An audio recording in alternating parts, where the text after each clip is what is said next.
While you're turning into the People's Patriot Project, we got your 6 at 6.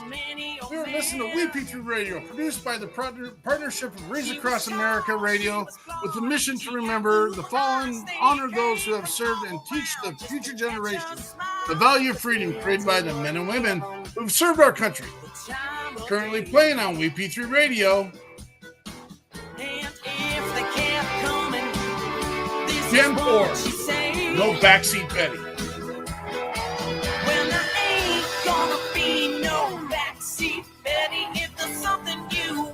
You better be ready for loving me all of the time. No, I ain't gonna be. Left, your left, hey. Left, right, your left. You got it.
Trucker. Tom Cruise, roll out.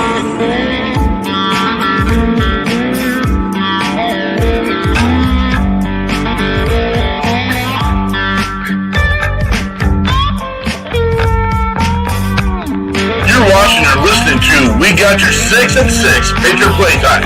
We the people, the People's Patriot Project.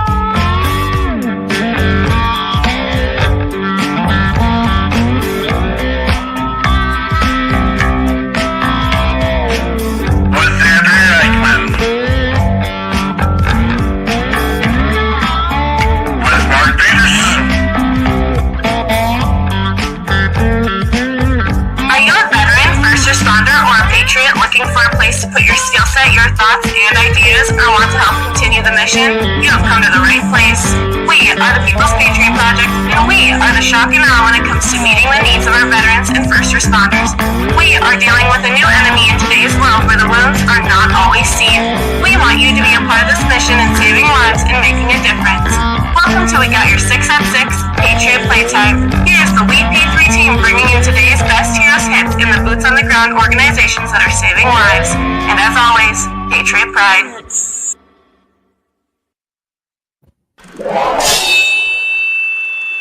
Left, your left, hey. Left, right, your left. You got it. Trucker.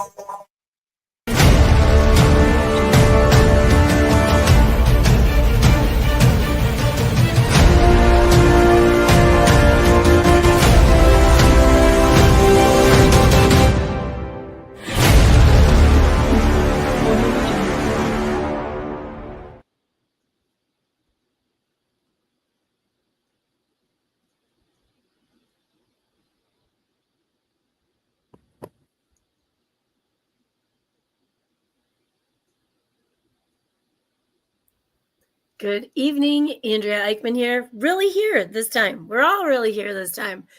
We actually started a minute ago and we didn't really start. So this time I actually have a rehearsed intro going on. And I just want to say hi to Stevens and Derek and Derek, happy Mother's Day, he says.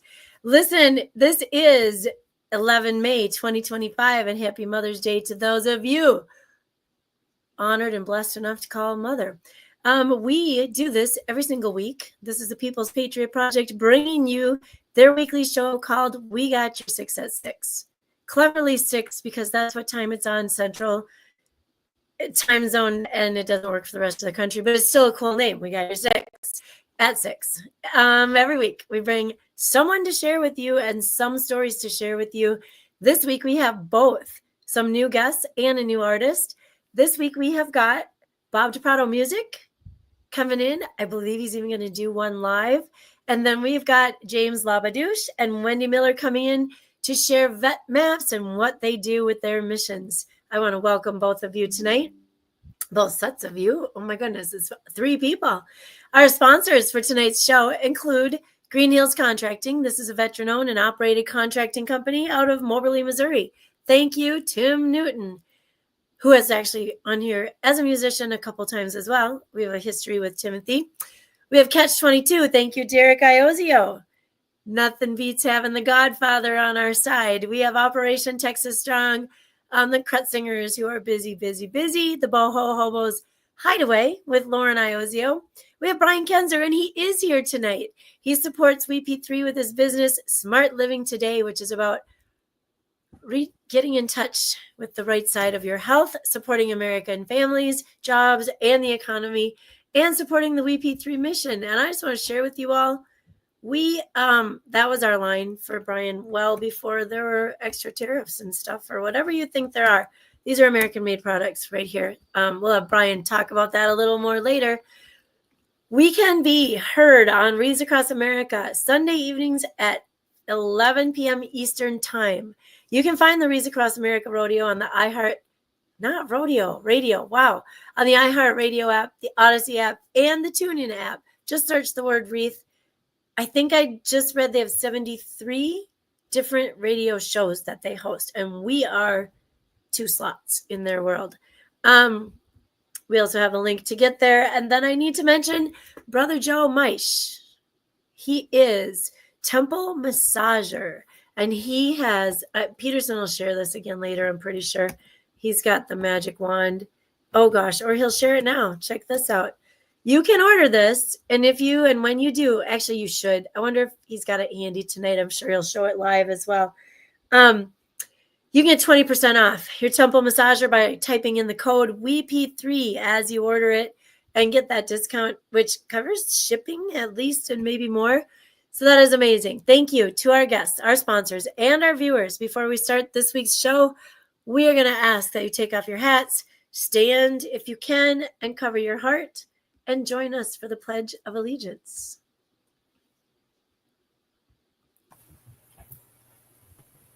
I pledge allegiance to the flag of the United States of America. And to the republic for which it stands, one nation, under God, indivisible, with liberty and justice for all. Game on. Here we go. Hey, Terry Daniels. Hi, guys. We're here. I'm just not smart enough to know how to push the button.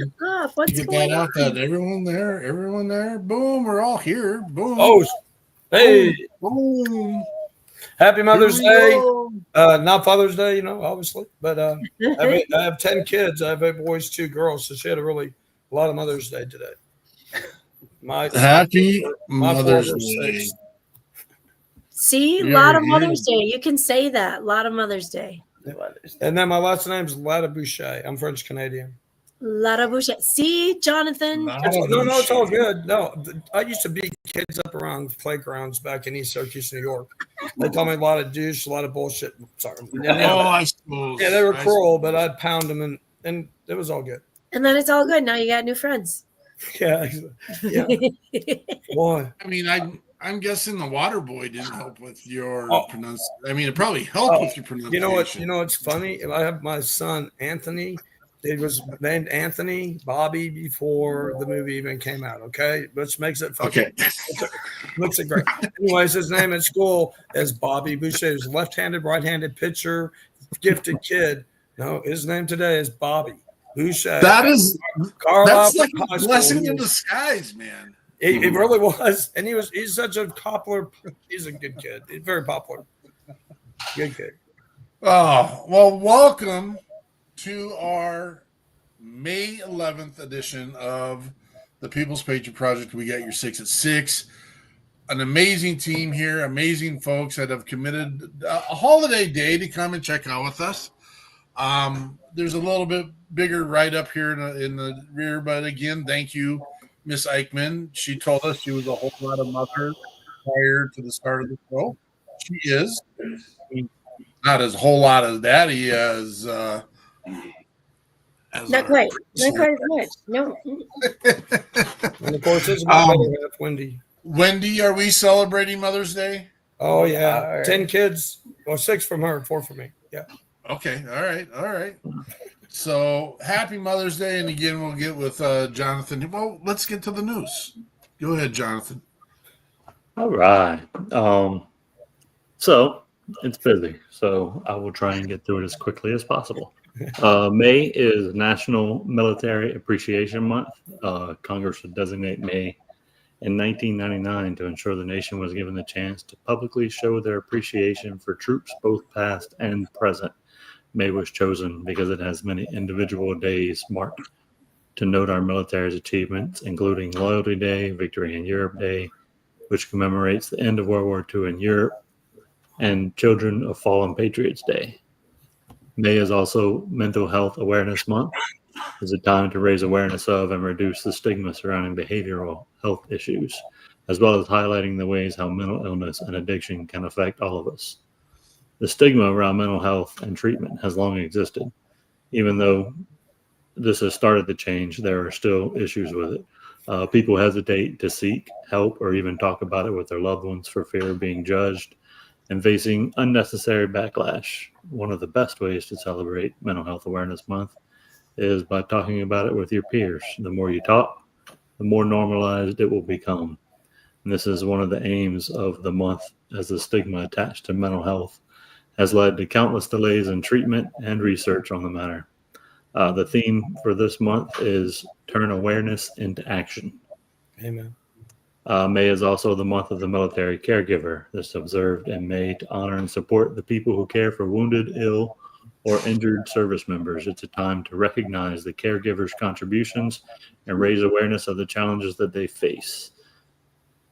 The time to honor and recognize the selfless dedications of those who care.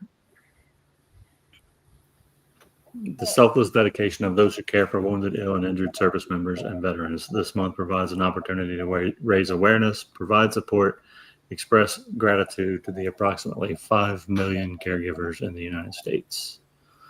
May 10th through 16th is National Mental Health Awareness Week. It provides an opportunity for the country to focus on the mental health crisis and bring it up front and center. It is time to end the stigma surrounding mental health and put the lives and wellness of those around us in our focus. Today, as hopefully all of us have had the chance to express our affection to our mothers, or at least take some time and thought and remember them. But a little history about Mother's Day is Anna Jarvis would establish the second Sunday in May as Mother's Day. And then shortly after that, President Wilson would make that day a national holiday. Mothers have probably the toughest job on the planet. They are the vessel of life for every amazing person out there, no matter where you are and what you're doing right now. And you can likely be grateful for at least one mother today, and more than likely, more than one. Thank you to all the mothers out there for growing and nurturing the most beautiful and complex creation of all. Thank you to the mothers out there that are deployed and serving in our military and as first responders. Thank you to the mothers who instill in their children the values of service, and because of that, they are missing their children as they are deployed serving our military or their communities. Our hearts go out to those mothers who have lost a child due to their service while on duty or post-duty. Finally, we want to remember those mothers that we have lost, and even more so the mothers that we have lost because of their service while deployed or in their post-enlistment.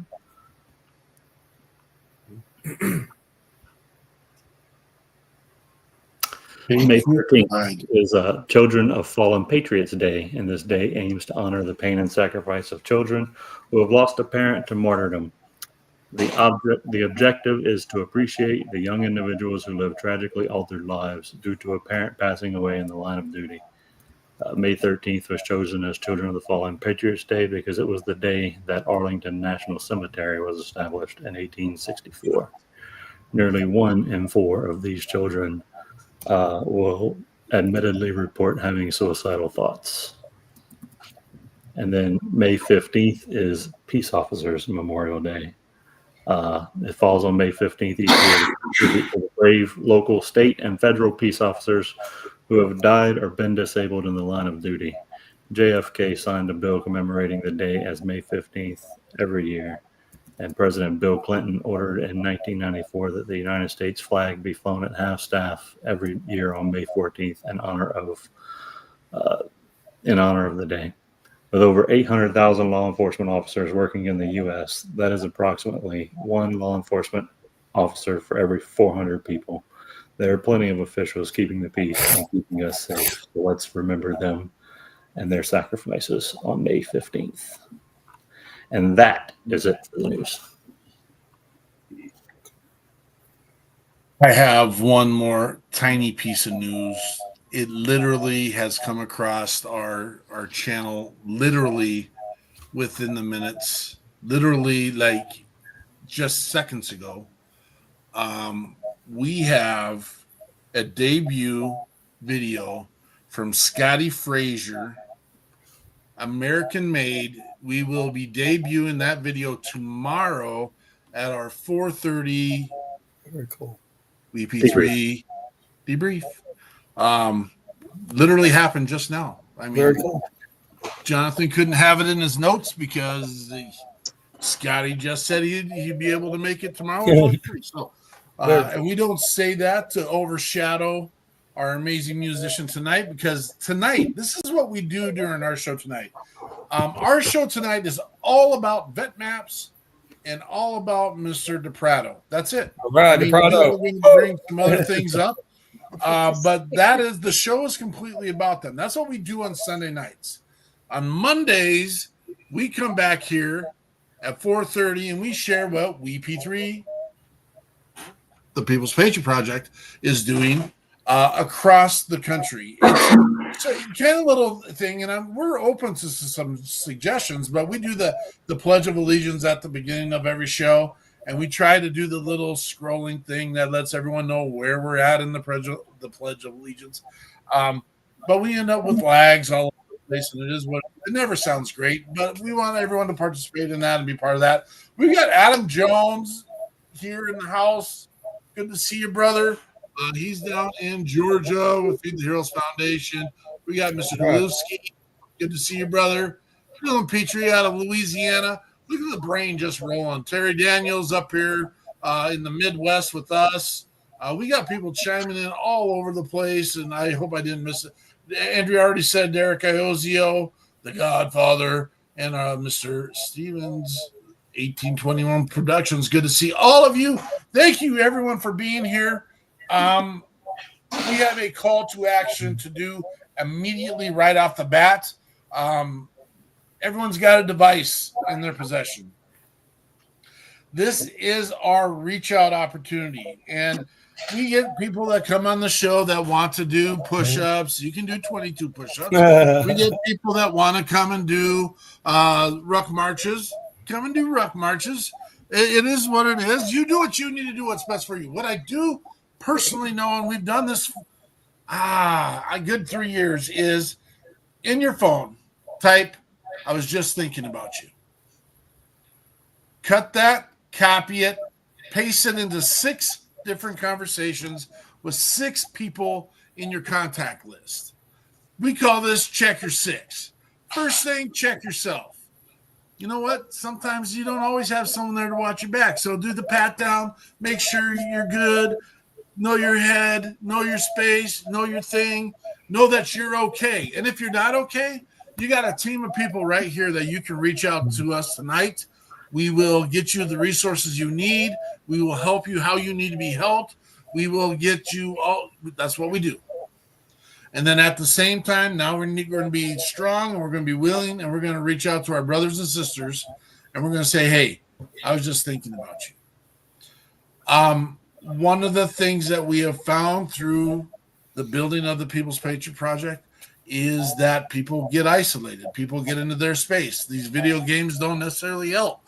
Everyone's in the back and they're just waiting for, why no one reaching out to me? Oh, well, here you go. Here we come. They're all of us. And this, I'm going to challenge you on one more challenge. Check your 6. There is one relationship in your life that got sideways somehow. It might have been your fault. It might have been their fault. It might have been no one's fault. Maybe it's a complete misunderstanding.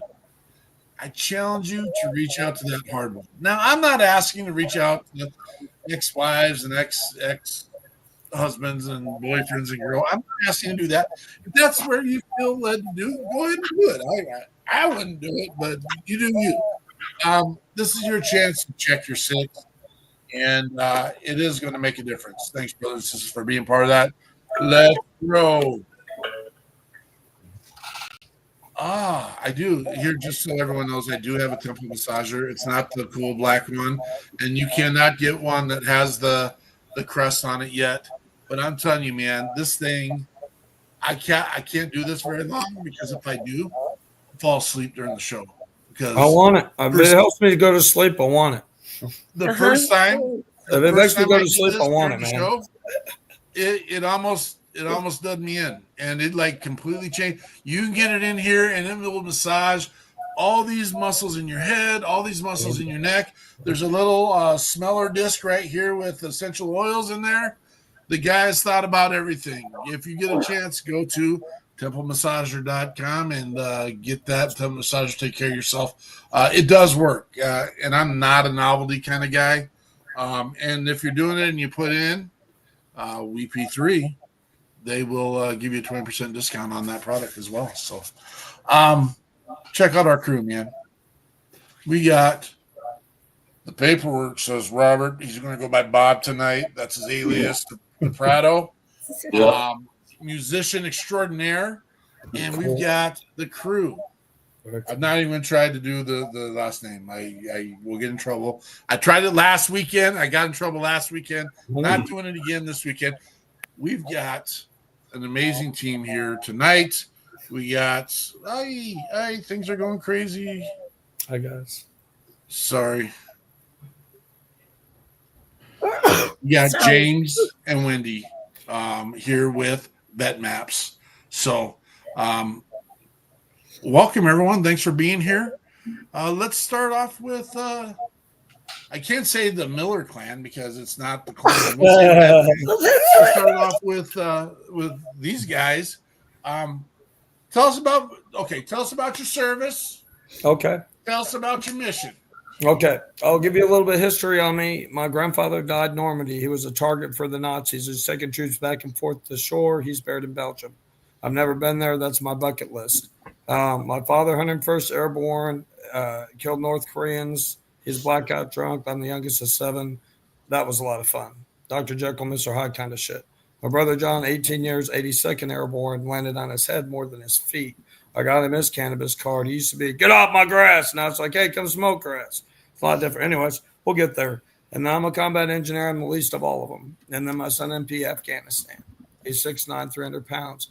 I've lived through it. I didn't go combat, but we were always trained. I'm a heavy equipment junk operator. I was stuck in the field with a little shovel and, marching and running a lot. I was just a private. I made it to E4, almost sergeant, but it didn't happen. But I've served in commonalities, mental health, really alcoholism is the main focus.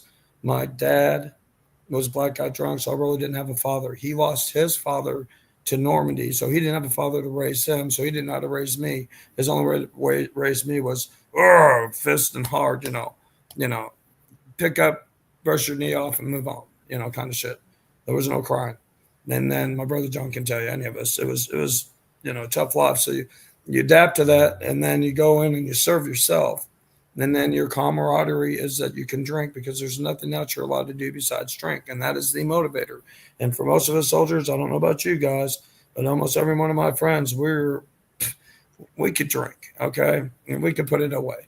And so because that's the only thing we're allowed to do, and as a motivator, and it also helped us let off steam from the day. If we had a hard training or we just got back from the field for shit a month or whatever, deployed 6 months, whatever it was, we're making up for lost time, So I basically drank myself to death. And I tried to kill myself in 2015. I committed suicide, 12-hour resuscitated, 3 days in a coma. And I was lucky enough to live. My son asked me if I would think about using cannabis because I ended up an opiate addict. I sobered up, this is no kidding, 87, got out of the service, came to the VA here in Oklahoma City, have not drank since April 30th, 87. But my anxiety and my sleep was so horrible. I got an Inspire unit in my back. I have staples in my back right now. Show them. You can turn it. I just had a back stimulator. I'm just going to show them. If you look at my back, I just had this done. It's a backcord stimulator. I don't know if you can see the staples, but I'm trying to do everything I can to be drug-free because the drugs that they give me killed me. Cymbalta, Lyrica, gabapentin, down the list. I had 39 medications, fentanyl, morphine. I had back end surgery over here, spondylolisthesis, surgery on my wrist. All this stuff just added more hydrocodone, and I imploded. I killed myself. My first wife took my daughter, and she left. And, now I have one son of the first marriage that has something to do with me. My son, who's the MP Afghanistan, he doesn't understand. For me, this is medicine. He drinks. He thinks this is not medicine. And the way the government makes it, in Oklahoma, it is medicine. We're legal here, thank God. So I'm able to get veterans off of the opiates, off of the, whatever you're doing, do less of and come here. And I found that I had to find a way to make funds to get the walkers and sneakers. And we do a lot for veterans, over 200 ratings, cards. We go to their house, we do it at their home. Very personal. I don't remember names. So if you ask me, I probably couldn't tell you any of them. But anyways, they're really cool people. Hamburger Hill, Battle of Hamburger Hill. A third of the clientele are 50 or older here in Oklahoma. I think the oldest we got is 81. 80 something, yeah. And they always call, and now I just refer them to other places. I have a game show that we do. It's sinful in nature, I guess, if you look at it, but I have fun as hell with it. It's like Price is Right. Let's make a deal on Dirty Santa. Call it 4 people, you bet on said bong. Whoever gets close without going over wins that bong. And then you come up on stage and you go further. I don't give away the medicine that you use with the products. I just give away the products. And then in return, you pay me. And I use that money to get their cards. Whatever a veteran needs, I find it. I get it for them. We were left in the middle. Both sides, when they need us, hey, we need your vote. They call us. Otherwise, they fuck 22 a day, dying. And I got Brenda Stanley and I got Langford here in Oklahoma. My representative, retired Tinker Air Force Base, AWACS. And they're right here. And I can't even get them to return an email. I can't get them to even turn their head at me. They're so anti-cannabis. It just drives me nuts. And I'm like, if you can't help us, we got such a huge, I got 900 members in my group. I am beyond myself sometimes with these politicians. I'm like, are you bought into Big Pharma? Do you have a lot of stock? I'm upset with these people because they're not compassionate. I got like Bob, Robert, I got bands. If you look up Big Willis later, he's jamming for me. I've got contests where veterans are able to go backstage soon and watch. He's doing a cover of Tool. I don't know if you know the band Tool, but they're doing a cover. That's hard to do. And he's Big Willis. Then he's invited me to have 2 veterans in a contest go backstage. This is May 29th. And then there's other stuff. I've got contests for 2 veterans. I do a thing in Oklahoma where 14 dispensaries literally, and I'll shut up after this, but 14 dispos collaborate to make it to where they transfer over 22 grams of flour, 22 bags, and on the 22nd of each month, The 22 cents of those veterans, first 22 in the door, get that at 22 cents. I get the card through my shows so that they can go in and get this medication over the opiates. I can't go free. I can't beat Big Pharma, but I can at least be awareness. 22 are dying today. That's the key, is 22. And I want to bring awareness so bad, but it's just us. And I mean, I've done, you can see the shirt here. Matter of fact, 2 of these shirts, I only have a large and extra large, but these 2 shirts, whoever you decide they go to, a large and extra large are going. It's a gift from us to whoever. It's our Ward Home, Project 22 Ward Home shirts. You see my VetMaps shirt. This is our logo. This is something that Wendy and me made, and I don't know if you can see it, but it basically says Med for Vets, and it's what we are. We're compassionate. I'm tired of seeing people die senselessly from opiates, and there's a whole bunch of us old school. He's a Marine Corps vet, and Reefer Ron, 20-year drill sergeant. Anyways, these are my peers I look up to. I'm just a private. These guys boss me around. But we're all cannabis friendly, and we all have tried to kill ourselves, and we found each other. And now we're building a coalition in Oklahoma to help people know this is a safe medication. We don't advocate for kids. There's lots of kids. Well, yeah, your alcohol's out there too. I don't advocate for kids to drink alcohol either. This is us. We're coming down. This is us coming down. I've been the fuck up. I've been up. And this is me coming down now. And Wendy is an amazing lady that she took this messed up mind and she's doing stuff with. I'm rated 50%. I never went in for ratings. Me and my brother John, we never did. And then his wife died. And so anyways, now he's 80% within a year and a half, and he got $14,000 back pay. He's 67. And we didn't do it for it. I just got 50% with 3 claims denied. Tinnitus, neuropathy, and something else, sleep apnea. I got Inspire unit. Anyways, here and over there. But just the fact that we didn't serve to rate. But when we found everybody else was getting ratings, I kind of said, hey, I'm going to check it out. Sure enough, I got 50%. So those veterans out there, the ratings are there for you. If you're messed up, I will help you. That's what we do. We get your ratings. We get your home health. We'll get you whatever you need. I will find it for you. Whatever the veteran, I'll find that need. I promise. I'll find it. Sweet. I'm on Donnie. Me, I have my grandfather was in the Navy. He fought in World War II. My father was also in the Navy. He was in Korea. I have a son who was a Marine, and I have another son who was in the Army. So myself have not served, but I have a servant's heart. So I understand the mentality. Of course, I raised in the Army, so I guess that helped. But my first husband, he had Lou Gehrig's disease, and that's where I kind of got into cannabis, the medicine side of it. I really did stumble through a lot, and I learned a lot, and met a lot of people. Soon after my husband died, I ran into him. We call him the mouth, and I'm everything else. Ladabouche means mouth, by the way. Sure shit. But he has a mouth, and he gets the attention, and I just do the rest. Behind the scenes, I'm the quiet one in the corners. So I just say I've been dead. Okay, I've been dead 12 hours. I say 3 days in a coma, and I got a second chance. I got an 8-year-old daughter on the other side of the wall here that's watching TV right now that goes to 3rd grade. I'm 62 years old. Okay, 8-year-old daughter, 50-year-old woman at 62. I got a new life, guys, and I'm living it. I'm loving it, and I want the veterans to know this is safe territory. This is safe medicine. Don't listen to the federal government as far as the big pharma. This is safe medicine, guys, I promise. And it's in Oklahoma, we're lucky enough to be legal to where it's tested for it to be safe. We go to the dispensary where it's already been tested. We don't have to worry about laced medicine. And that's what I worry about is I don't want them to make us have to go back to the street, any of these people. This is safe medicine. I ain't got to worry about the fentanyl and the death anymore. And I want my other veterans to know this is safe and come home. And VetMaps, we connect people with veterans with veterans like, I can't say here, but, we call it SES partners, okay, SES buddies, however you want to say it. They get together, they smoke. Oklahoma, there's a lot of places where we can smoke. We have cool programs. We kind of get a vet matching with another vet, and kind of get them to be a smoke buddies. That's kind of a 6 at 6 when you got 6 friends checking on 6 friends. Except for you got 900 friends checking on 900 friends. But we have them smoke together. Vets, they speak a whole nother lanlanguage. They don't speak the everyday language. They open up with each other, and so they're able to get that mental health without actually. We actually open up. Going to a facility to get it. They get it with each other. You'd be surprised how many times I've had veterans open up. I've had to take them to treatment. I've been to tell. I've been to treatment twice, 3 times. I can't remember. It's been a few times.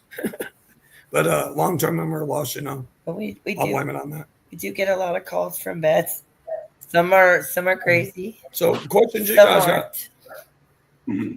Amazing passion, amazing. I mean, there is, and again, I'm not here to debunk any of that. What they're saying, that's not ours. We come here with solutions for veterans, and we try to create an opportunity. It's not for everybody.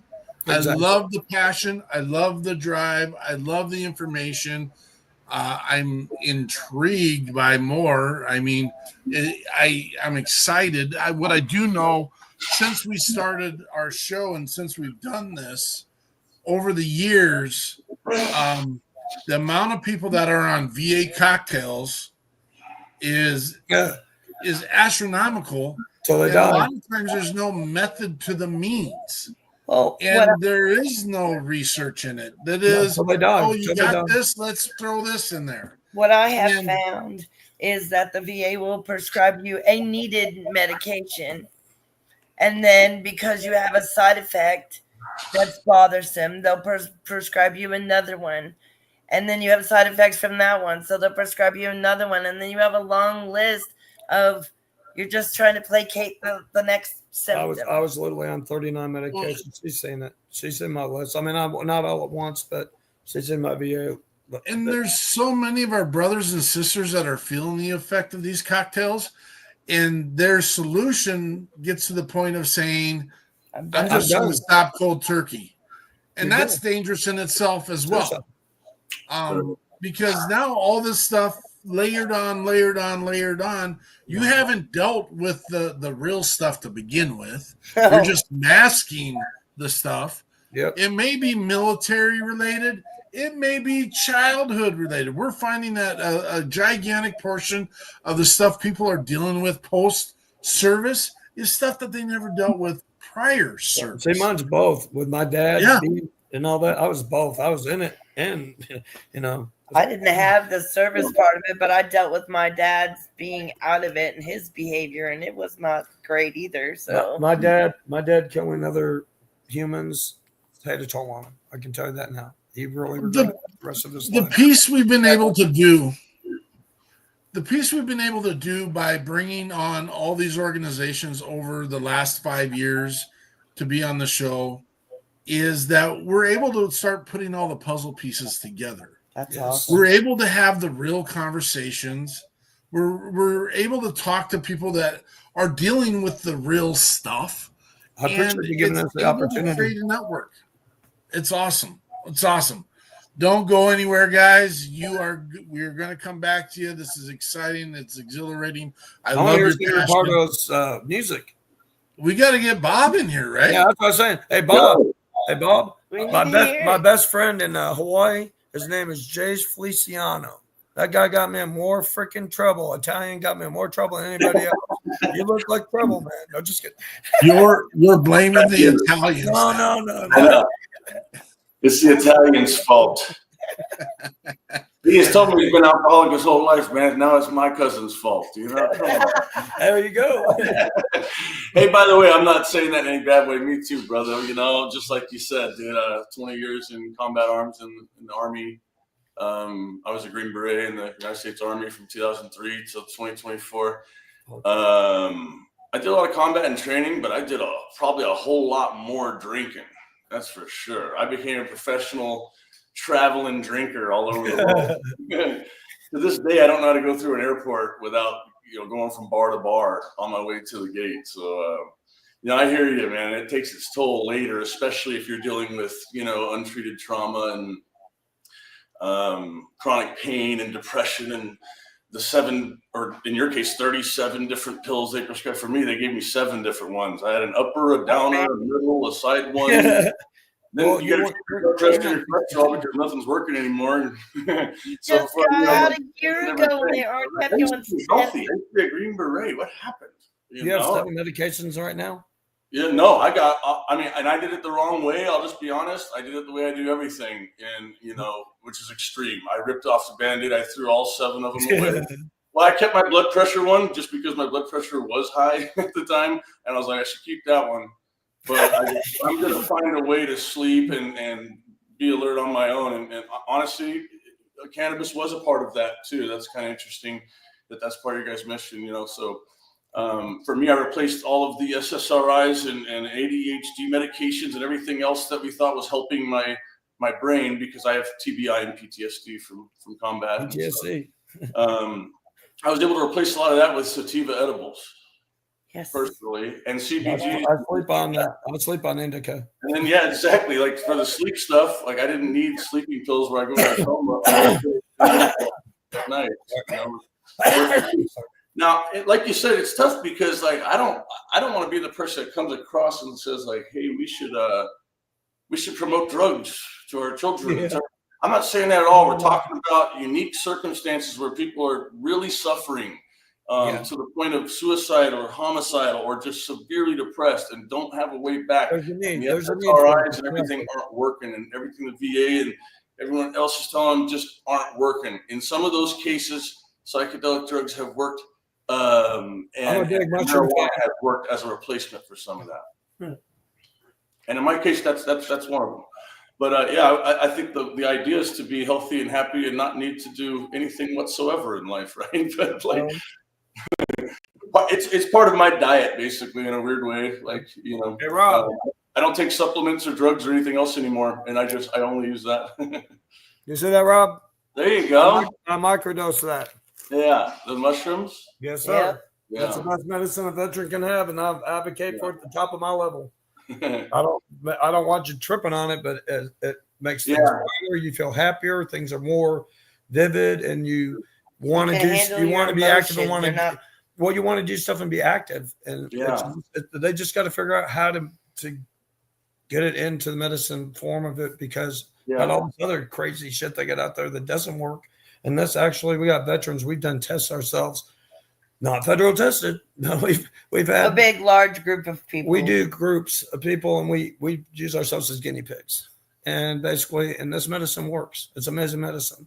We just can't get Brenda Stanley, Senator, or Langford, or any of them to listen to me. They literally are anti, and I don't know if they're so locked into big pharma. I know Trump talks about he's anti, and I'm a big Trumper. I mean, I am a Republican, but they won't even listen to my cry. I mean, I've been dead. All these people I've been helping, and we're about to come at them because they're not listening. And we're about to vote.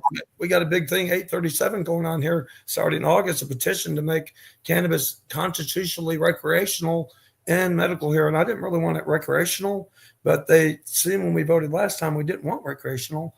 They decided, they don't want it. So they started messing with our program. A couple of politicians here and there because it wasn't constitutional.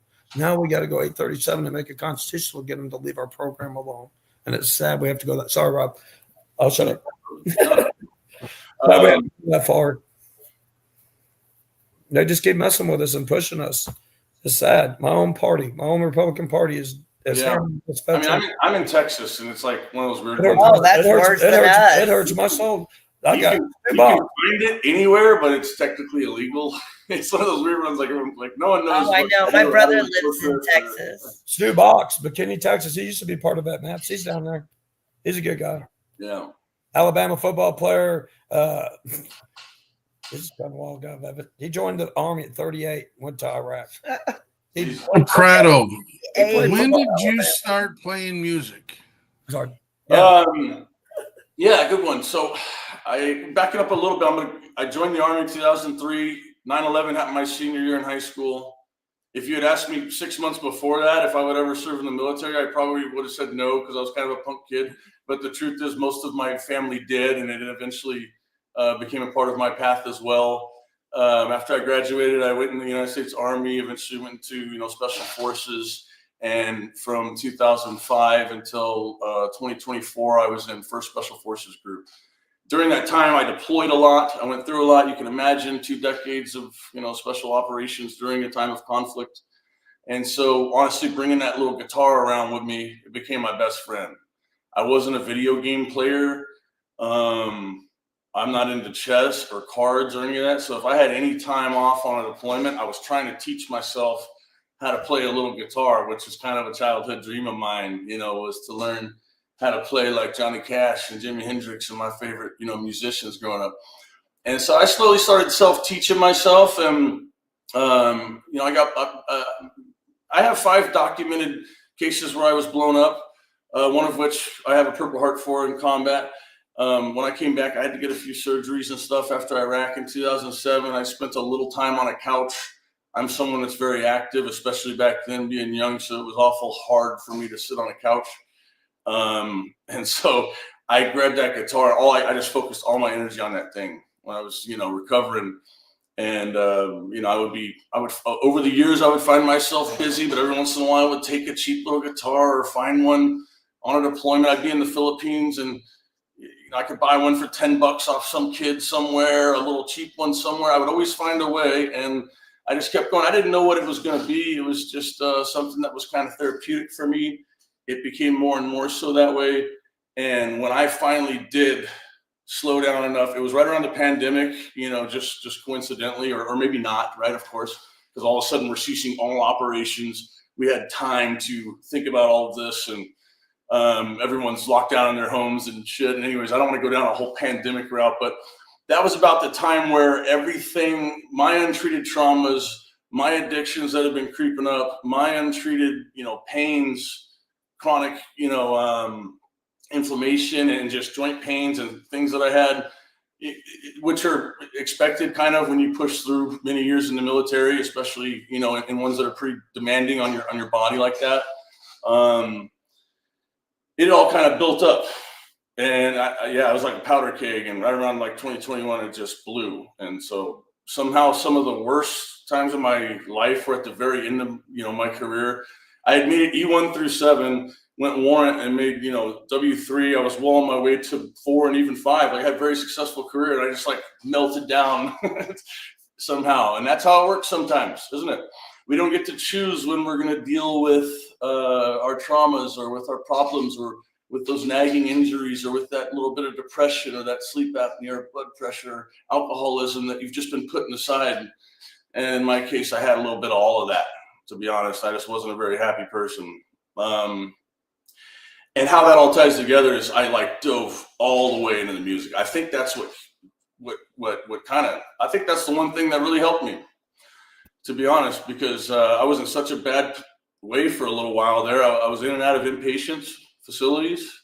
They wouldn't treat me for TBI or any of that stuff until basically I had treated my PTSD, and they wouldn't treat my traumas until I had, basically treated my alcoholism and addictions. And I was frustrated as fuck. I go, I know where the end of the road is. Maybe we're not allowed to curse. I'm so sorry if that's the case. You're good. You're good, bro. Yeah, Army soldier for 20 years, my bad.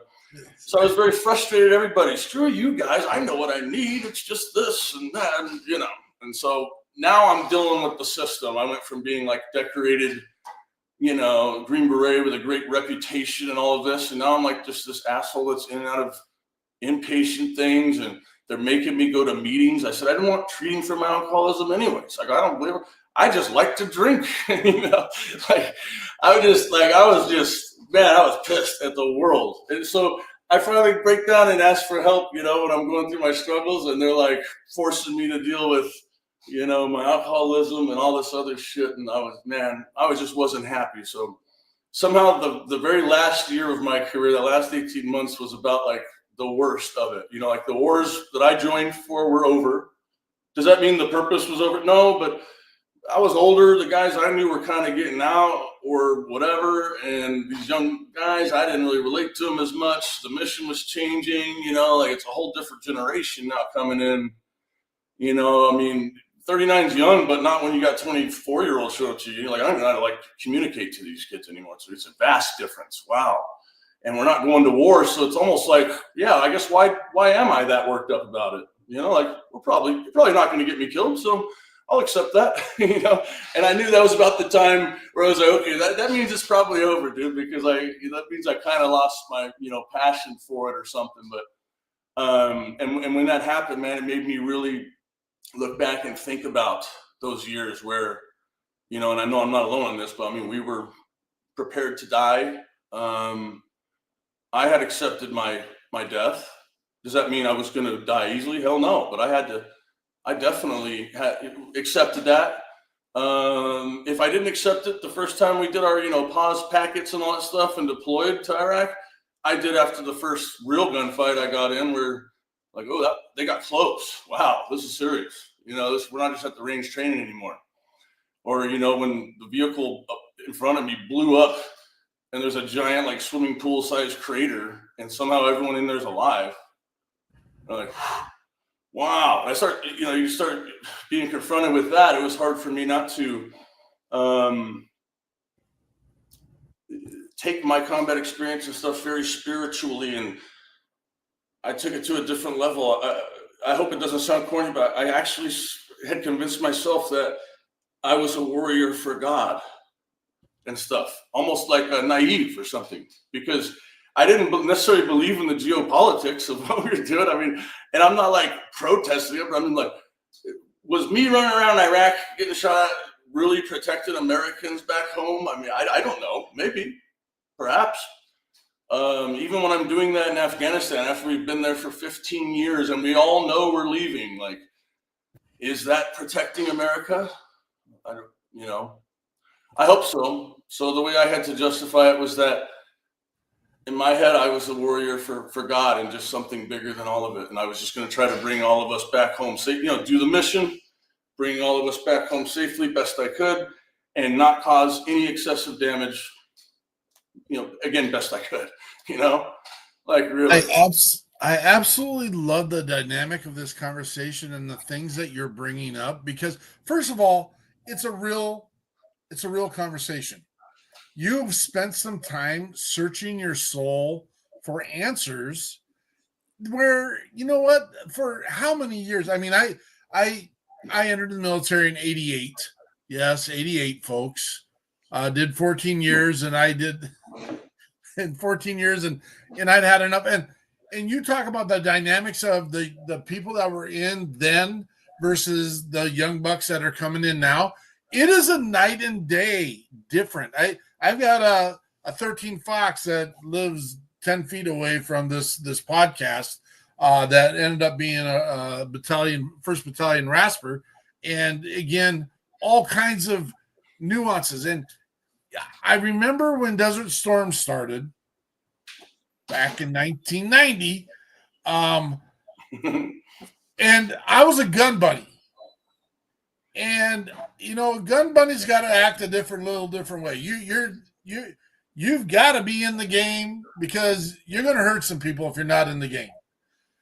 And I was in college at the same time, and I could not believe my other service brothers and sisters that were in college with me whining and complaining that we were going to war at the time.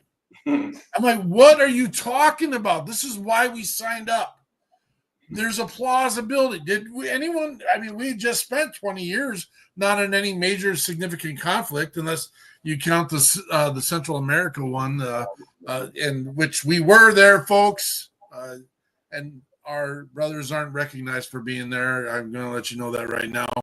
I know people that do not have a ribbon and do not have and we didn't get into it for ribbons either. So I'm off the chart here a little bit, but my first team sergeant had jumped into Panama in '89. He had a mustard stain, which we call it that. It's a little for combat jump on your thing.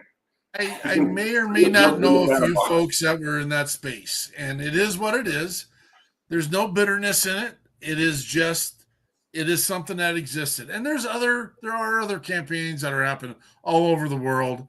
I appreciate you questioning: is this about America proper, and are we keeping our world safe and yeah, you got to bring tyranny down at some point there, and I that's what I have to believe in.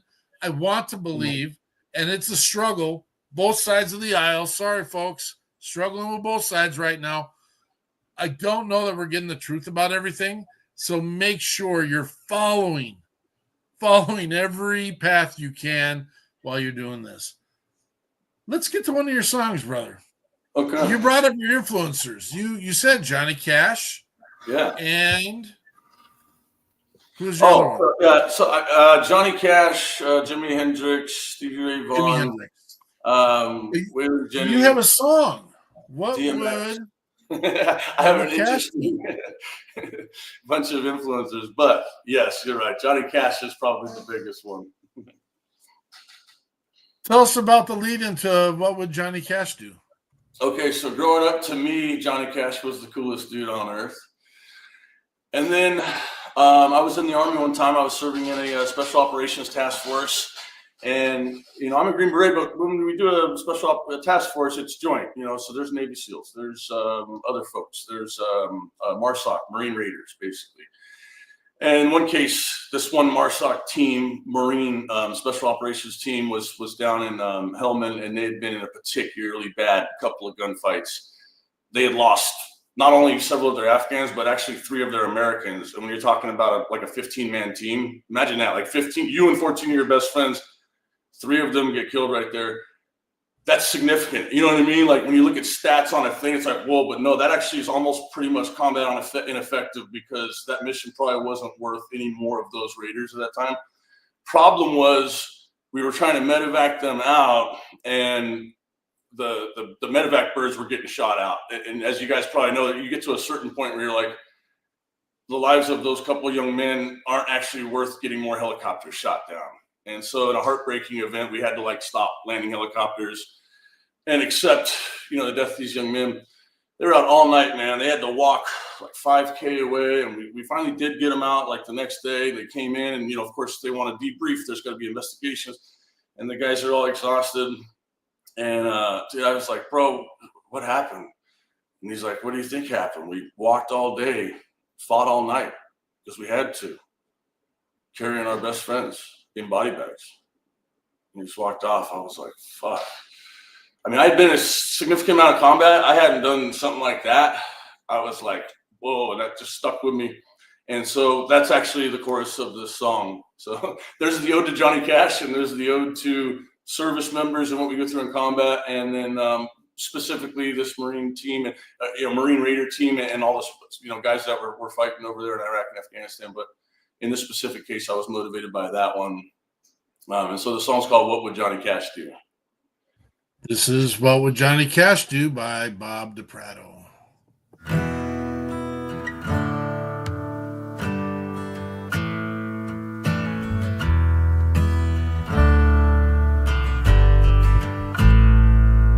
Well, he put his finger in the air, let us know that he didn't care. With a cold face and a blank stare, he walked right out of there. Head down, rifle up, friends to his left and right. 'Cause when it went down and the fighting stuff, that's how they made it through the night. 'Cause he just did what he had to do. Stashed a touch by the afternoon. Fought all day, walked all night, 'cause he had to. What would Johnny Cash do? Oh, what would he do?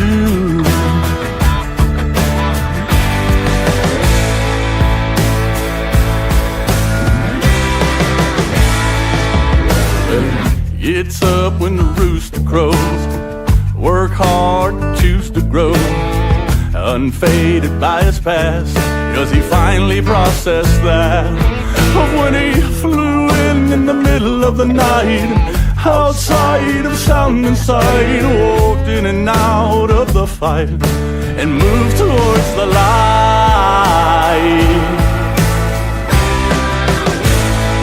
'Cause he just did what he had to do. Stashed a touch by the afternoon. Fought all day, walked all night, 'cause he had to. What would Johnny Cash do? Oh, what would he do?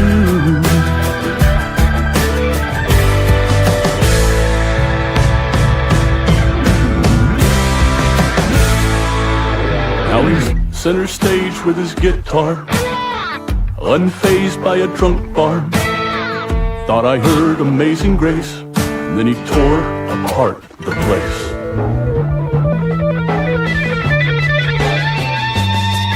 Cause he just did what he had to do. He stashed the trucks by the afternoon. He fought all day, walked all night, cause he had to. What would Johnny Cash do?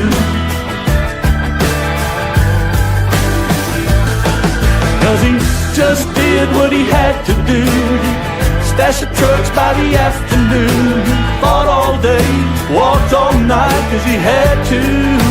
What would Johnny Cash do? What would he do?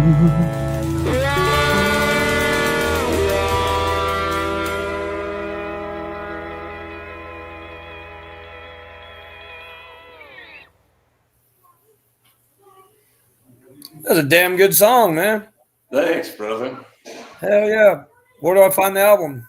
You can find it anywhere you get your music. Apple iTunes, Spotify, YouTube, Amazon Music. It's on 47 different platforms. We will get the links up real quick here. Just so that is Bob DiPrato with What Would Johnny Cash Do? And it is all up on WeP3 Radio as well. And so make sure you get out there, and if you don't have, and again, this is the world transestrial. What's the right word? I'm going to miss it. Radio is a tough industry now, and people ask, why do you do WeP3 Radio? And I go, because sometimes when you're out there and you want to know that there is a whole list of people who have served our country and their music, we've got, I just looked at 1,500 hours of veteran and first responder music right now. I didn't think we were that high. And again, it's thanks to the musicians that come to this show every weekend. And there's DiPrato's Spotify is coming up right now. In the messages and in the links, and so make sure you get there if you want to. Can I mention something real fast? Also, subscribe. Yeah, we've done 10 game shows. We've only got one on the YouTube, but if you go to YouTube and search that word VetMaps and search The Right Deal, you'll see your first ever. And I got about a minute and 10-second clip why I do what I do. It isn't because I killed myself. It's because my best friend Donnell, a Navy veteran, I got him a job as a ditch digger, and he worked his way all the way up to supervisor, and then he worked for Tinker. And because he was a contractor, he couldn't smoke pot, so he kept doing his opiates. Little black Navy vet friend of mine, and he stroked out on me. And I know opiates is what killed him, high blood pressure and opiates, and that's why I do what I do. Not because I kill. That really wasn't me. It's Donnell's why I do what I do. Thank you. That you remember his name and you put it out there, and these are the things that we're trying to conquer and destroy. We got a different mission now, folks. One time you were going to boot camp to go out and be trained to accommodate battle. We got another battle coming. It's here. It's been here. It has been here, and it's the silent, deadly, and invisible enemies of our veterans and our first responders that are creeping into their brains, telling them the things that they don't need to be hearing. And then the question mark comes along. And sometimes if you ponder on that question mark for a little too long, we get into a situation. We're hearing 22 a day, 6,000 veterans a year, folks, for the last 20 years. The number does get as high as 76 a day. Can you believe that?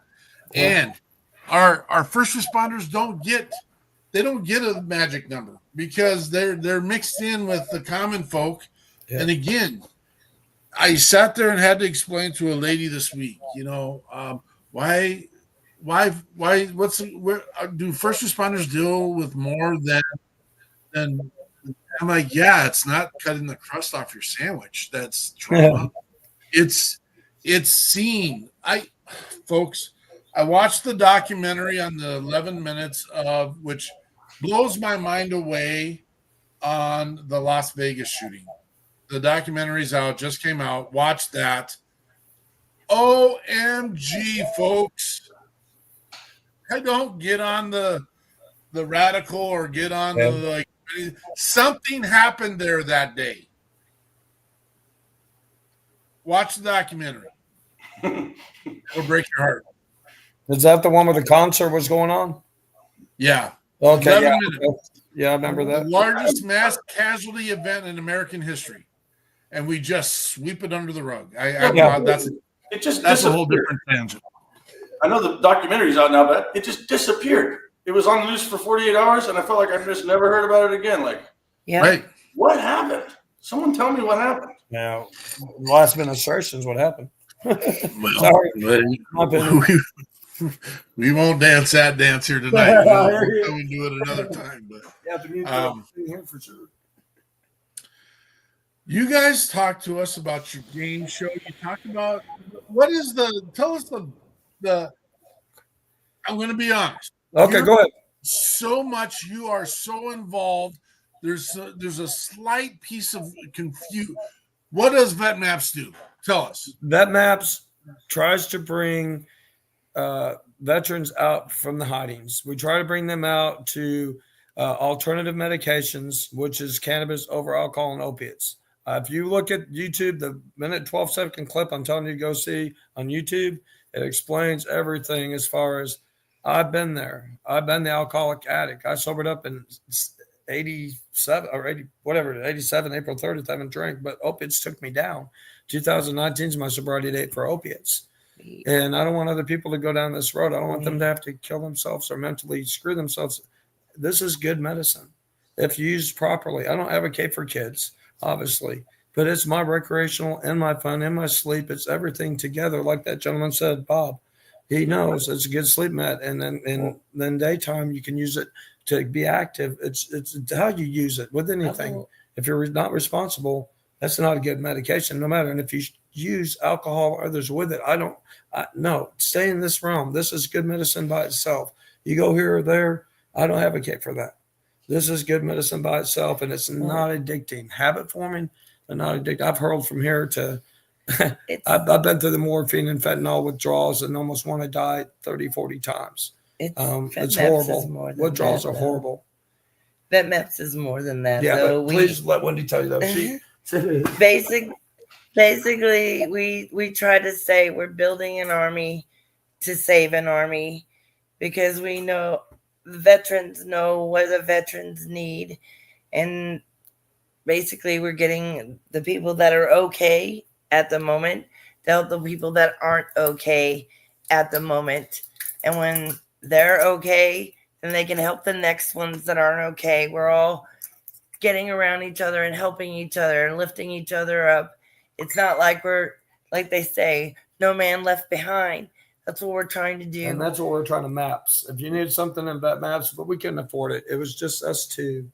I have put $28,000 of my own money, making sure that we have one veteran, and excuse my lay mind, but the gentleman called and asked for shoes, underwear, and a walker. And a walker.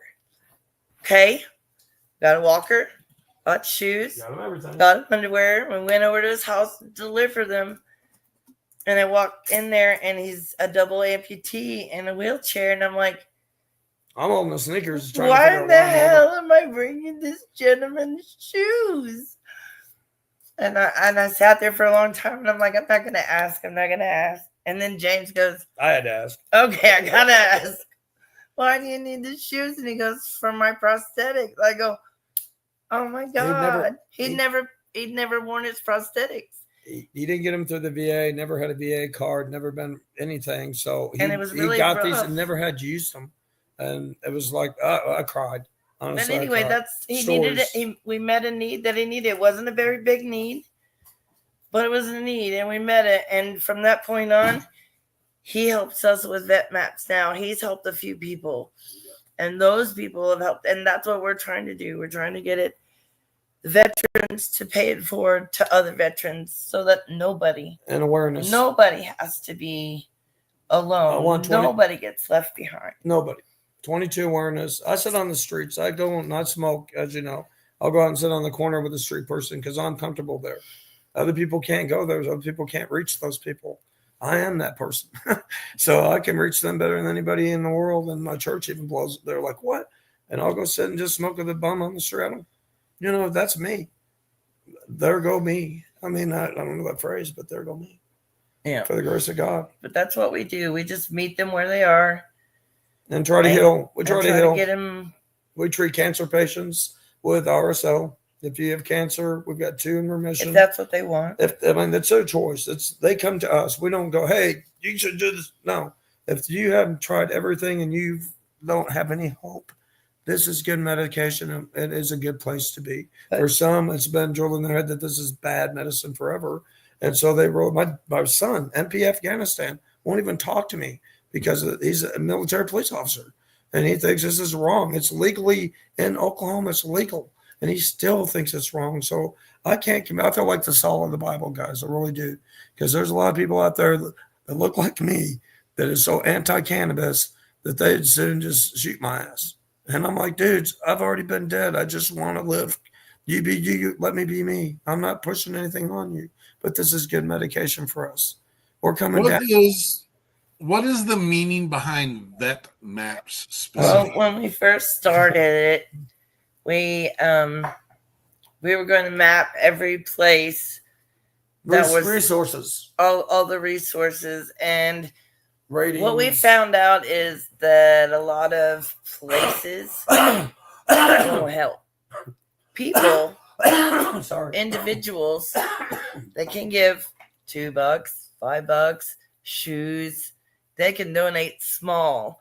Those little things add up.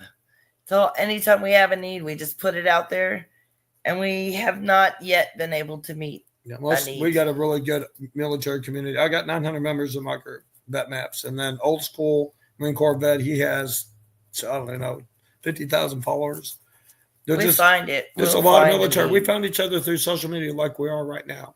Reefer Ron, old school, me, we're all killed ourselves. And we found that this medicine saved our lives. And we're in Oklahoma advocating for it at the top of our levels. And our politicians are just like not listening. And it's just driving me nuts. I'm sorry, but I served. They should serve me now. The crazy part about it is we've sat, when I say we, so I say we don't talk about the People's Patriot Project, but we are called We the People, the People's Patriot Project. We have so many people sitting back talking about doing something and not. And you guys are proactively boots on the ground, getting stuff done. And it needs to be celebrated. It needs to be witnessed. It needs to be put out there. Sometimes we put out posts saying we've helped so-and-so, and we try not to put out the individual, but we say we're helping, and people are like, oh, you're doing this about you and yourself. No, what we're trying to do is show an example of what all of us can be doing, what we should be doing, helping those that have given us the chance to lay our big fat heads on the pills of freedom on the daily. And you don't have to worry about your freedoms. You don't have to worry about saying what you want, when and where and how on social media or any other thing. I've been in jail, Facebook so many times. I'm a felon. You can go and eat whatever sandwich you want to eat today because that is freedom. That's a liberty. That is an opportunity. We get to say what we want to say on the show because that's a freedom, a liberty. And yes, men and women have bought this for us, but I know that I've earned it as well. Amen. We got a lot of people out there that have a lot, and I won't get on that. Thanks for what you're doing. Well, Jonathan, yes, thank you guys, man. Hey. Without you, we wouldn't be able to be here and share our story. I haven't served. I'm not in the military, but I'm doing my part because those that have come and served. She's badass. And I'm going to That's argue why with I'm you with a her. little bit, Miss Miller, only in the fact that you are a service member because you are the glue that have held this together. Amen. You had a husband that served, you've had children that served, and you are a service member she's in taking my care of me, mind and guys. in my brain. She's taking care of me. I appreciate Yeah. I'm the biggest challenge. You are a of service all of them. member. She's like, I did nothing. She's got to control this 4.5 year. Anyways, hey Bob, That's not make it up to Oklahoma City, Midwest City, and I'll hook you up, buddy.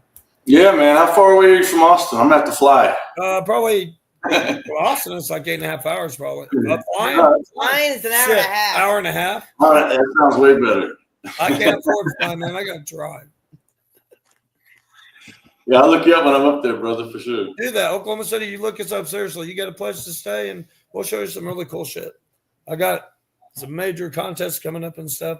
Hang out with us. Thank you for what you guys do. It's 70 miles. Thank you. Thank you for your story. Everybody, like you said, we the people. And thank you for letting us have a chance to share our story very much. And we are going to be dropping 10 shows and 150 interviews on why soldiers use or veterans use cannabis. We've got all that. I just haven't dropped it and built it up YouTube real soon. VetMaps OG. About a month from now, you're going to see 10 shows and about 150 interviews of veterans and why they use cannabis. I would like us to find a way to collab and do, because I feel that there's a number of organizations that are trying to do the same thing. And it's just us two. It's hard. And our friends, really good friends that are media that help me. You've seen the videos I sent you, right? There of the grave and there are so many, even not in Oklahoma, but across the nation in Missouri and Colorado and places. Here's the problem. 58,000 organizations across the country are saying they're helping veterans and first responders. Yeah. And I don't think that 10% of them are actually proactively involved, boots on the ground, get the job done organizations. That's a frustration. We've got to cut that fluff. We got to stop the confusion, stop muddying the waters, and put the resources out there in a space where men and women can get access to those resources. There we go. See, there's Prado, what are you working on now? We did have an LLC. We did have a 501c3, but it just was too expensive. And it's like, we can do this shit without the government. We don't need that crap. We just do it old school. So that's how we're doing it now. Yeah, we couldn't afford a 501c3, whatever that is. We're poor. So we just never got it done. We got you. DePrado, let's hear what you've been working on lately. Yeah, I told you guys I released my first album this last year. I'm writing a whole bunch more songs. Since I retired a little over a year ago, I've written over 60 songs, basically. And this one's I'm really excited about. It's called No Way to Die. It's about my friend Robbie Miller. I went through the entire Special Forces qualification course with. He went to 5th Special Forces Group. I went to 1st. He ended up, getting killed in the mountains. He got the Medal of Honor posthumously for his heroism. He was trapped on a ridgeline pretty much by himself, and he started charging the enemy with a machine gun. They say he took out about a dozen before he finally perished, and his entire team said he was a hero, and it enabled them to withdraw into safety, even though they couldn't get up there and save him. And so I wanted to write this song to honor Robbie. It's called No Way to Die.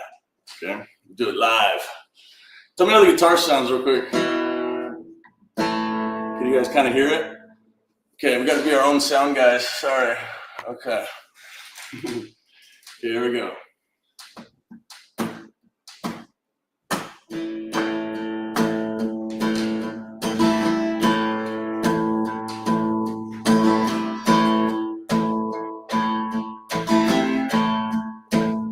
We're having a hard time picking up guitar, brother. Picking up the guitar? Okay, gotcha. Thank you. A little better? Nothing? Are you hearing it, Jonathan? He says he's hearing it. All right. Hearing it? Okay. Just give it a little more juice. Okay, for real this time. We're ready. Nothing like a live audition. Here we go.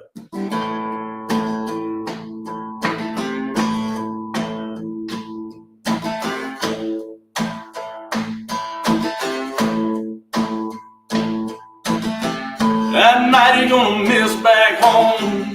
Now fighting in a rich man's war, it ain't no way to die.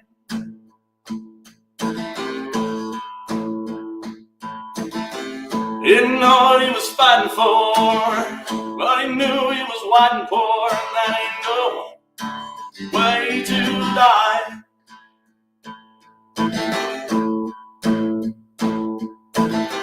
Learning what kind of man he should be, green eyes and sand in his teeth, it ain't no way to die.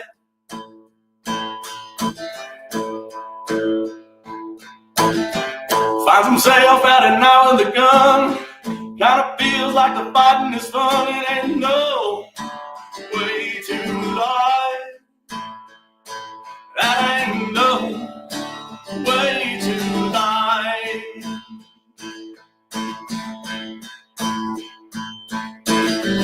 Got a cold hard look now, think he's too far shook now, it ain't no. It ain't no. Cries out in the middle of the night, like he's still in the middle of the fight. Ain't no. It ain't no way to die.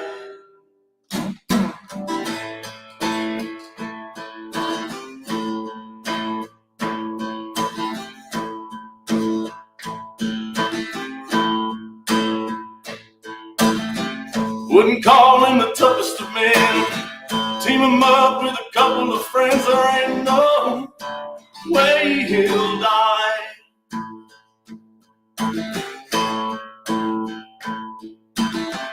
One night he was all alone, took a dozen before his own, and that ain't no way to die. It ain't no way to die.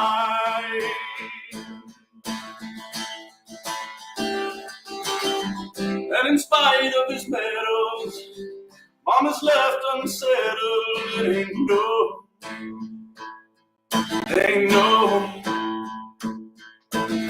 She'll never get to see her grandkids, tell them what their own man did. It ain't no.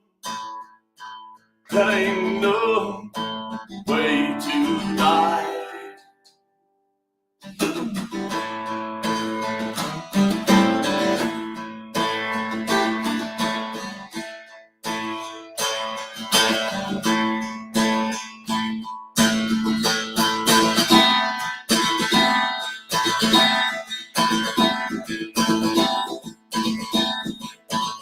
Some say he was killed, some say he was healed, some say he's still choking him healed. But no,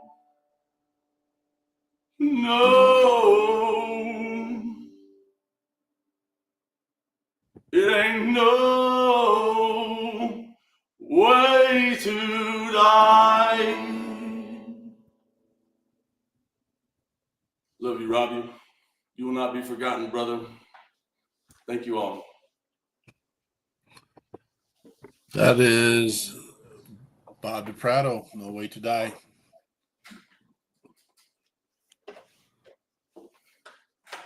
That's a big sigh, brother. That's a big sigh, man. What are the chances you have that on an MP3 cut? It's coming. Okay. That's coming soon. That's the first time I've played that live for anybody, just so you guys know. I just wrote that. Debuted again. I just finished MP3 is coming up with fire. Yeah, that one's not even on the album I released. Sorry, I want to do something totally new for you guys, show you that I'm writing songs and, they're going to get better. I'm going to keep going with this. Well, you're welcome here to come and play your music, and you can do our debriefs anytime you want, and any releases ever you want your stuff out there, let us know. We'll get it out there. That's what we do. Do you know how we connected by chance? I believe Andrea. Or did I reach out to you, Andrea? Or did you? I can't remember now. I am pretty sure. Like, you showed up as someone I might know. And I just saw that you had music, and I listened a little bit. And even since then, that was like 2 months ago, I think, and you have put out more songs on I think both YouTube and Facebook Yeah. is where I was watching anyway. But yeah, I just reached out and It's it was awesome. good. Yeah. No, this is the second time that's happened where someone's actually reached out to me and said, "Hey, would you like to be on the podcast?" That's cool. I love that. There's a lot of veterans now, especially disabled veterans, and that starting a podcast is a great positive thing for them to get connected with other vets. I mean, do what you guys are doing, but even just to start small, I mean, what a wonderful opportunity, right? Love it. And you're in Austin. Do you know Shannon Book by chance? Yeah. Okay. Yeah. I do. Another veteran musician. We're both in Operation Encore, which is another okay. thing. There we go. Now the pieces are connecting. There we go. now it's making more sense. That's another wonderful nonprofit organization I would love to plug. OperationEncore.org. Please check it out. If you like what I'm doing, I'm there. There's dozens of other artists like me. I don't even know what we're up to now. There's like 60, 65 artists, I think. Wow. I'm probably within 10. But a lot of great ones. I mean, some of them are actually kind of headlining shows across the country and stuff. So, hey, Andrew, get serious. I was going to say, if you guys reach out to David Chamberlain, take a look at YouTube. Freedom Don't Come Free. Beautiful, beautiful song. I got him his cannabis card. Well, I shouldn't have. And I usually don't say that, but anyway. Oh my God. Anyways, he's an MP Iraq veteran, kicked indoors, super amazing guy, country western singer. Lives here. We've had Mr. Chamberlain on our show a number of times already. Oh, I'm sorry, I did not know that. When I was stalking your page, I was like, I told Andrew the other day, I go, these guys are hooked up with Chamberlain. And we and Dave know each other real well. I've moved the furniture and done many other side things besides. Yeah.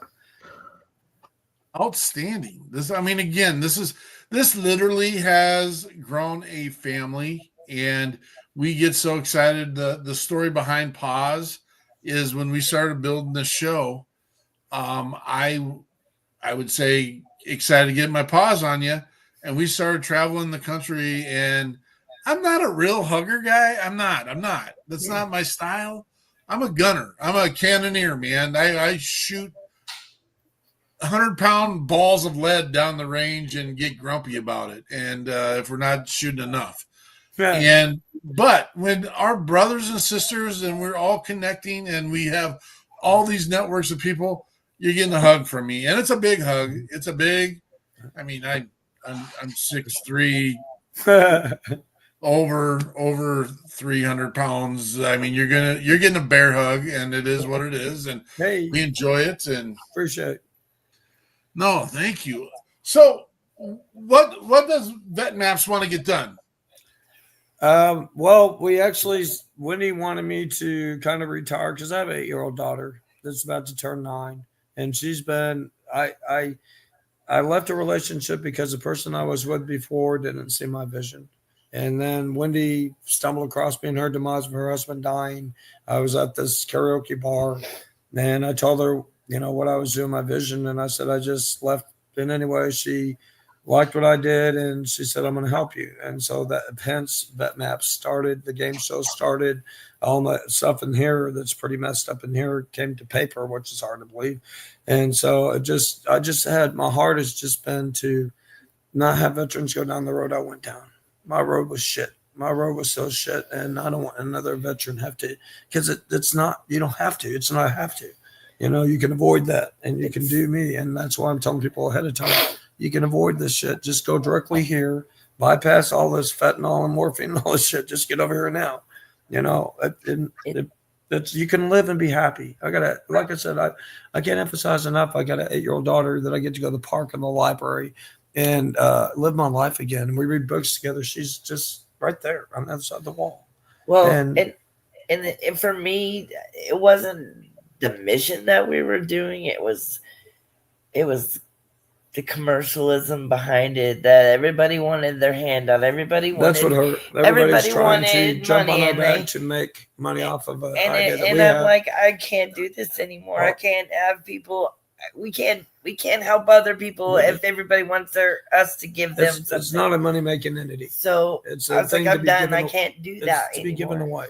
It's a given away thing. It's like pass it on. It's not something for someone to, okay, here's a nonprofit, because 22 would be it's a beautiful nonprofit to get 22 veterans medicine every day. but just to pass it on, to give We just want people to do it, because they're supposed to do it. Know the battle we're fighting right now. Everybody join in. It's an army, building an army to save an army. And all of us, Jonathan and Andrea and all of us, we're a part, one piece to a billion piece puzzle, but we all will fit in there and we can fix this. I love your guys' passion. I love your drive. I love that you have this direct path to resources and opportunities. And my frustration, it's not with you guys. My frustrations is with all the organizations that are muddying the waters. That's my frustration, because it's not that easy because they don't even. This is not an attack on you guys. They don't know you exist. Yeah. Pretty much. And that's the piece that we are struggling That's fine with. by me, though. I don't need them to stomp on me. No, I'm talking about the ones that need your help. The ones I got hammered by a liberal. Okay, in the cannabis world, there's a lot of more libs than there is Republicans. And I got hammered with this cannabis thing. I was like, there's too much. I'm not worried about those guys. There's too I'm worried much about the rest that drama. don't know you exist. It makes us want to pull out, though. It's like we just don't want. I got an 8-year-old daughter. She doesn't. We don't need the drama. We don't need the doesn't crap. need our them yelling at us. She doesn't. Why, Dad, Mom, are they yelling at us over good medicine? We don't want that. She deserves better. Anyway, we honestly, we love what we do, and we still refer everybody anywhere. And we the still game help shows, anybody that asks us. the game shows will be televised, and the awareness will be there. If somebody wants, the shows are cool. We keep doing what we're doing privately. The shows could go cable. I tried to get Snoop Dogg. I think I sent that to you, did I not? That video of the 3-minute clip of me trying to get Snoop Dogg actual footage of the show. I don't know if I got that one. Okay, that's actual. I'll send it to like 3 minutes of footage of our show and me talking to Snoop about taking my show to cable TV. We got you guys trying to get Snoop Dogg. We got our that was last weekend. And trying then to get the cemetery. I sent you the cemetery $8,000 a year. I said 22 VetMaps 22 cemetery thing. Our guest from last weekend trying to get Jelly Roll. We're gonna get one of them has the taps. One of our videos has taps, and it shows the place taps. Well, it shows the graveyard, and it's got the flag. And I thought I'd sent that to you. And we lose 8,000 soldiers almost a year. You said 6 earlier, and I think it's more to 8. Prado, what's next for you, brother? Yeah. Transitioning from retiring from the military, it has been a process. Like the entire time we're in the back of our minds, at least, we're like, hey, at least one day I'm going to get to that 20. I'm going to have that pension, or at least that's what a lot of us that did a career thought. Like, oh, one day I'm going to get that pension, and then maybe some VA benefits, and then I'm going to be set. Everything else will just fall into line. I'm exaggerating a little bit, but I just mean, of course, you learn that there's more to life than not only your military service that you've already done, but just more to it in general than just what your career is and how much disability money you got and this and that. Because those things alone, at least for me, they haven't really brought me or the people that I've been trying to help or that have been helping me, for instance, the community that I'm involved in. Those things alone haven't seemed to help, even these other things we talk about, like in my opinion, like THC products, cannabis products, all of their derivatives and stuff, they've helped me. They're not a fix, they're not going to solve your untreated trauma. They're not going to cause you to decide to change, some of your patterns that are actually harming you that you don't realize could be your diet, your drinking, or whatever. At least in my case, that's what it was. But what is next? Despite retiring, dude, I still have my GI Bill. I want to go back to school. I'm here in Austin where UT is. Okay. So I'm going to try to go back to school. I want to start a business. I want to get my music off the ground. I want to help veterans. And when I say off the ground, no, I want to get this music out there. I don't need to be famous, or anything like that, or rich. If that's your aspiration, if you're like 40 and you're going to just start like writing songs and with the goal of being Taylor Swift or something like that, yeah, rough life for you. So this is my passion and my hobby and part of who I am. If I find a way to monetize it or something, that'd be great. At least if it paid for itself or if it supports nonprofits for veterans, that's what I'll do. But most likely we'll still have to pursue other means to, pay the bills, so to speak. Army pension's good, but it's not enough to just, stop living for 40 more years or however long you might, So yeah, a lot of great goals, man, including continued personal growth and continuing to try to inspire others to do the same. There are so many people out there offering, self-help and advice on what you should do out there, and everyone's got a new diet and how to do it and this and that. I'm not going to be that. I will just show what's working for me and try to be a positive influence and try to influence people through my behavior, through my actions and through my music and through my dealings with social media. I do post a little on social media, but I try to do all positive things like exercising, eating healthy, music, and just general things that are positive for veterans and other folks that have been suffering for a long time. I think I said before, I'm a disabled veteran with PTSD and TBI. PTSD, as complex as it is,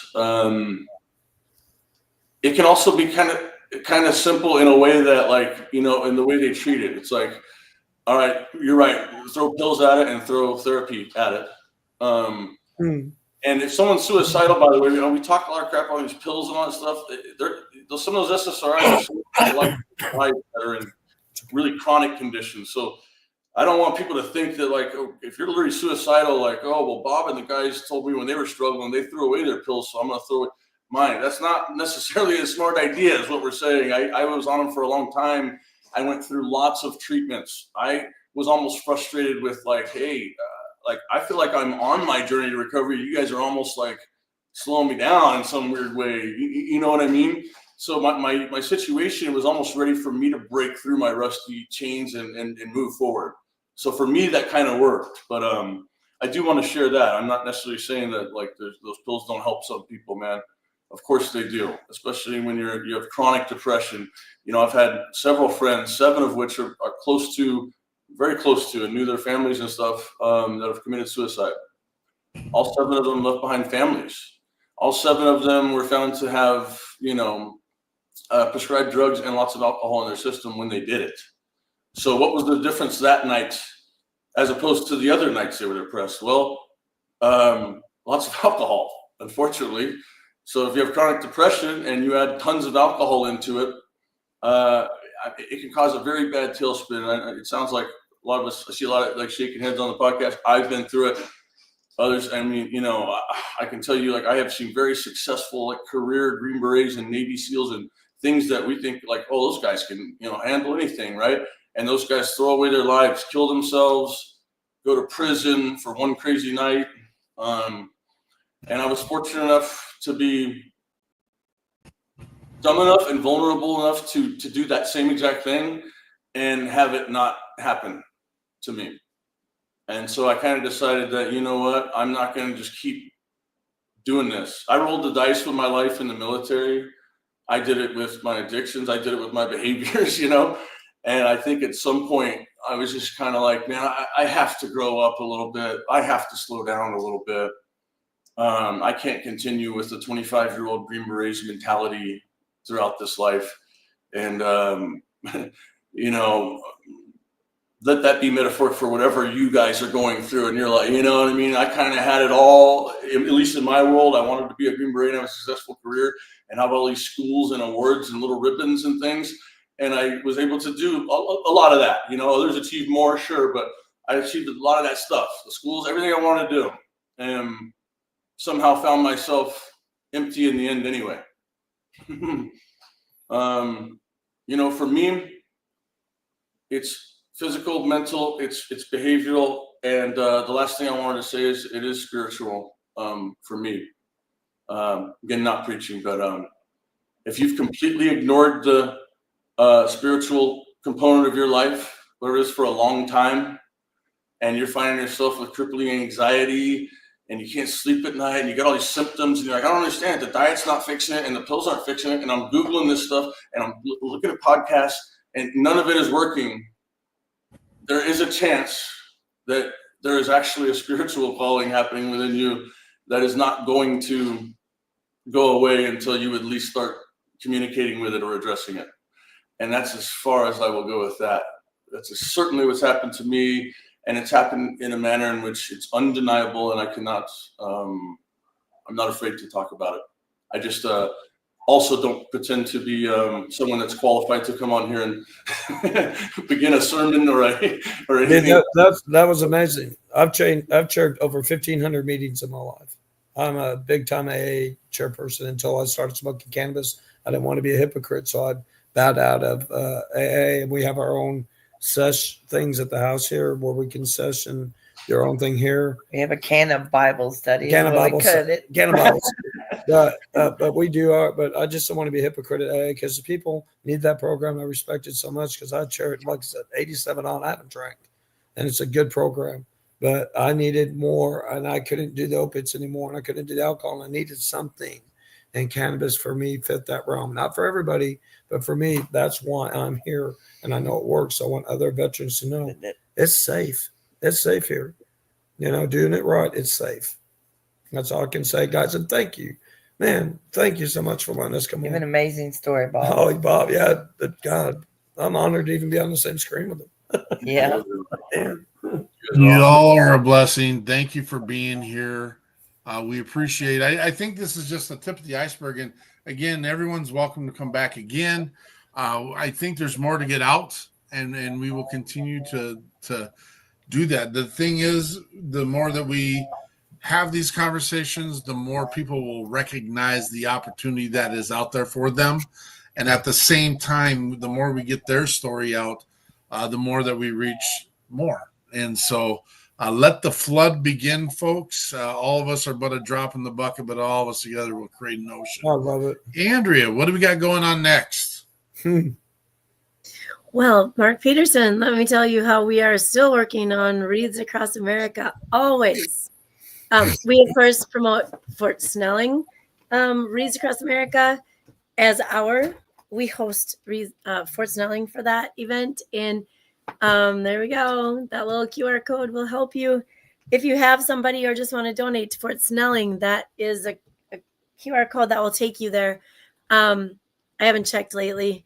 It's early in the year. I found last year the big rush comes in, oh my gosh, after November 15th, probably. And so it's hard to count on things, but it's awesome getting those in early.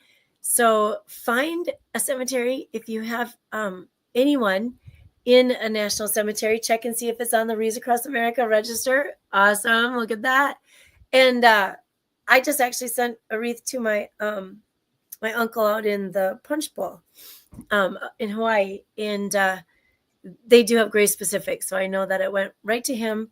It's not an option in all cemeteries, but Fort Snelling is and the Punch Bowl is. So we are all over the Reads Across America. So keep your eyes and ears open for that. Again, I just want to say happy Mother's Day.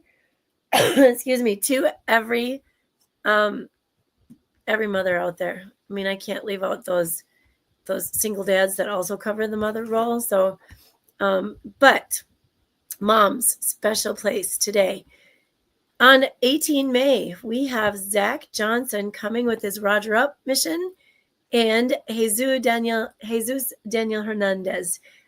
This is one of our nobody's run of the mill, but this guy does opera. Jesus is amazing with his voice. And then it's also amazing because he translates the meaning of a lot of what he sings for us. And we just want to be excited and welcome them for next week's show. And I think that's all I've got for right now. Prado, what is your last song that you'd like to do? How about Fighting Man? Fighting Man. Yeah, that's on the album there. We could play that, or I could do it live anyway. But the album version is really good, man. We got some good guitars on there, rocking and everything. That song's about a lot of the stuff we covered today, going over there to war, coming back, dealing with the transition of it, dealing with maybe some of the traumas that we might have experienced over there. And there's a point in the song later on where it goes, they say the war is over, must be nice for them. Got a GI Bill, a handful of pills, and we fight that war within. And that's kind of what a lot of me and my veteran friends were experiencing. You know, it's not a negative thing either. It's just literally like you have a GI Bill, you have your benefits, and you've got a bunch of pills, and you should be happy and healthy. What else do you need? And to come to find out that we're not happy with those things alone. We're going to need more, and we continue to fight this war within. The war never really ends for many of us that served over there. And I think the rest will speak for itself. Thank you. This is Bob DePrato, Fight Man. Come check us out tomorrow, 4:30 Central Standard Time for the WP3 Weekly Debrief. And let's get all of our brothers and sisters all the way home. Yeah. See you next week. Patriot Pride. Bring them home.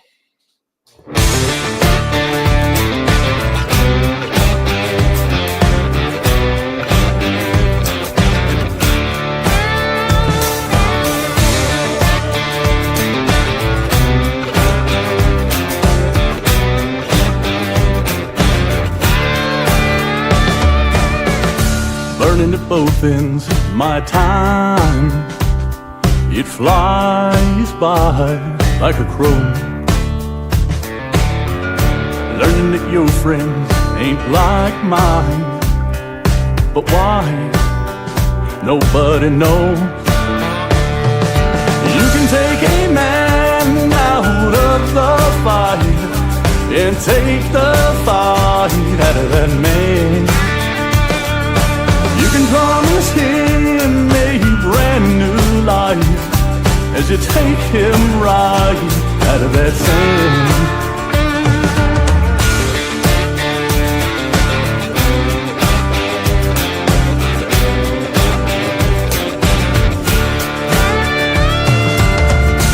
I'm at my wits' end with my life, but I know what I chose. Times I just get in and I drive all night with no place to go. You can take a man out of the fight and take the fight out of that man. You can storm in the middle of the night and take his guns out of his hand. They say the war is over, must be nice for them. But what about the soldier? Got a GI Bill, a handful of pills, and they fight that war with him.